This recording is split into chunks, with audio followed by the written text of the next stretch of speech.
बिस्मिल्लाहिर्रहमानिर्रहीम। अस्सलाम वालेकुम नाज़रीन। सिंध में हुकूमती नाअहली हर जगह पर नज़र आती है, लेकिन जहाँ पर बात है वज़ीर आला सिंध सैयद मुराद अली शाह के हल्के की, जिनका अपना बंदर महला जहाँ पर पानी का पाइप टूटे हुए अरसा दराज गुजर चुका है, लेकिन इस हवाले से महकमे ने कोई कार्रवाई अभी तक नहीं की और लोग पीने के पानी की वजह से इंतहाई परेशान और एहतजाज पर मजबूर हैं।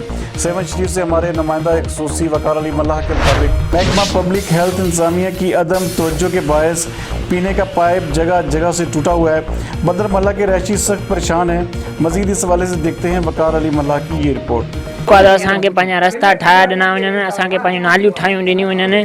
पीपल्स पार्टी वारा आवाम जा मसइला हल कंदा आहिनि, पर हीअ आवाम जा मसइला हल न। पीपल्स पार्टी जेकी आहे आवाम जा मसइला हल कंदी आहे, पर हीअ जेके अॼोका जेके हुक्मरान चढ़िया आहिनि न, पर हीअ आवाम खे तबाह करे रहिया आहिनि। आवाम जे लाइ को सोचनि कान था, रुगो पंहिंजा पेट भरींदा था वञनि। रस्ता ॾिसो तव्हां, नालियूं ॾिसो, सॼी उमिरि पीपल्स पार्टी खे असां वोट ॾिना आहिनि, पर केर बि असांजे जेको आहे मसइलनि में आयो न आहे। असां रोडनि ते बि निकिता आहियूं, को मसइलो असांजो हल नथो थिए। ॿिए हंधि जेके हुक्मरान जेके चढ़िया आहिनि, ॿी पार्टी में चढ़िया आहिनि, उन्हनि जा 20 चकर रस्ता ठाहिया वञनि। असांजा रस्ता बि न ठाहिया आहिनि, असांजी नालियूं बि न ठाहियूं आहिनि। नंढड़ा नंढड़ा ॿार वञनि था स्कूल में नाली में किरियो था पवनि। असांजी इहा ई साईं मुराद अली शाह खे अपील आहे त महिरबानी करे असांजा रस्ता ठाहिया ॾिना वञनि। असांजे साल थी विया आहिनि, बंदर में को कमु न थियो आहे।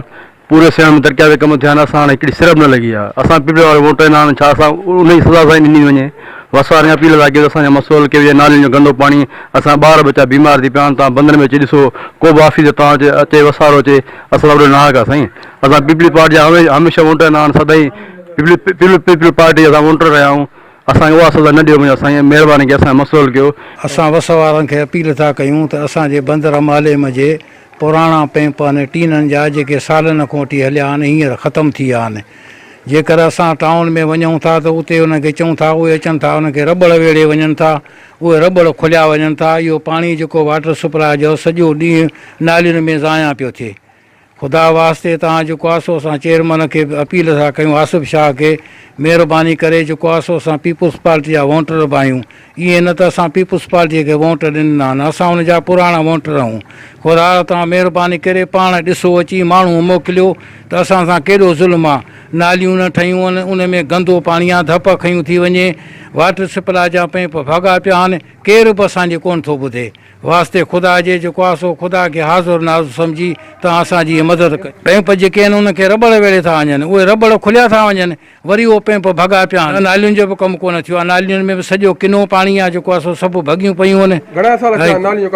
20-25 साल थिया आहिनि, नालियुनि जो त मुर्गी कमु ई कोन थियो आहे। बाक़ी पैंप अञा हणी आहिनि, उनखे 2 साल खनि थिया आहिनि। टीन जा पैंप आहिनि, उहे 10 सालनि में उन में रहियो ई कुझु कोन्हे को।